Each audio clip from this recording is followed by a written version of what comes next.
Sir চিনতে পারলেন?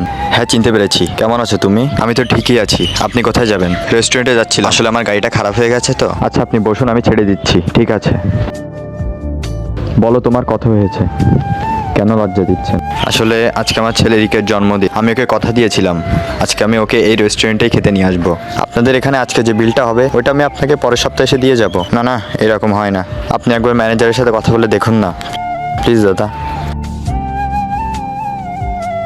বাবা খাবার কখন দেবে? 10 মিনিটের মধ্যেই খাবার দিয়ে দেবে। নমস্কার স্যার। সকাল অবধি আমার কাছে টাকা ছিল স্যার। আমি যখন এটিএম থেকে টাকাটা বার করে বাড়ি ফিরছিলাম। ওই কেউ ধরো ওকে।